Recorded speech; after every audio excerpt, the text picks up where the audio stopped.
Praise the Lord. May 29వ తేదీ 2025. ఈరోజు దేవుని వాగ్దానము. ఆయన భూమి మీద వర్షము కురిపించువాడు, పొలముల మీద నీళ్లు ప్రవహింపచేయువాడు. యోబు గ్రంథము 5వ అధ్యాయం 10వ వచనం. ఈ వాక్యం ద్వారా మనం తెలుసుకోవాల్సిన విషయం ఏంటంటే, వర్షం కొరకు భూమి ఏ విధంగా ఎదురు చూస్తుందో, ఆ వర్షపు చినుకులు పడినప్పుడు భూమి ఏ విధంగా తెప్పరిల్లుతుందో, మన జీవితాలు కూడా తెప్పరిల్లబడాలి అంటే, ఆదరించబడాలంటే దేవుని కృపావర్షం మనకెంతో అవసరం. ఎండిపోయిన భూమి మీద వర్షాన్ని కురిపిస్తున్న దేవునికి, ఎండిపోయిన మన జీవితాల మీద కూడా కృపావర్షాన్ని కురిపించడానికి సమర్థుడై ఉన్నాడు.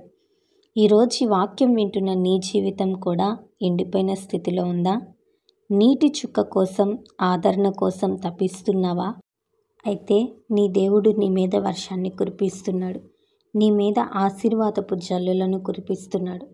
సమస్త సృష్టిని తన స్వాధీనంలో ఉంచుకొని, ఏ సమయంలో, ఏ ప్రాంతంలో ఎంత వర్షం కావాలో అంత వర్షాన్ని కురిపిస్తున్న దేవునికి, నీ జీవితంలో కూడా ఎప్పుడు నీకు ఆదరణ కావాలో, ఎప్పుడు నీకు సమాధానం కావాలో ఆయనకు తెలుసు.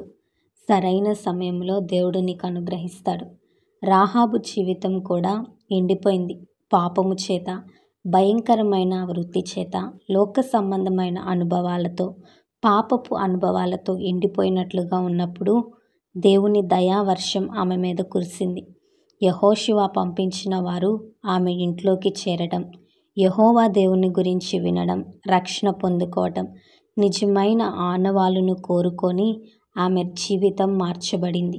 దేవుని దయ ఆమె మీద ఎంతగా కురిపించబడిందంటే, వేశ్యగా జీవించి అందరి చేత ఛీ అనిపించుకున్న ఆమె జీవితంలో దేవుడు తన దయావర్షాన్ని కురిపింపచేసి తన వంశావళిలో తనని చేర్చుకున్నాడు. దేవుడు నీ మీద తన దయావర్షాన్ని కురిపిస్తే, కృపావర్షాన్ని కురిపిస్తే నీ స్థితి మారిపోతుంది. ఎండిపోయిన నీ జీవితం చిగురిస్తుంది. భయపడకు. దేవుడు నీ జీవితం మీద కూడా దయావర్షాన్ని కురిపించబోతున్నాడు. ఈ వాగ్దానం దేవుడు మనందరి జీవితంలో నెరవేర్చునుగాక. ఆమేన్.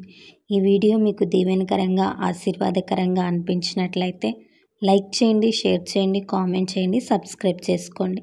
మీ ప్రార్థన అవసరతలను మాకు కామెంట్ రూపంలో తెలపండి. మీ కొరకు తప్పక ప్రార్థిస్తాం. God bless you.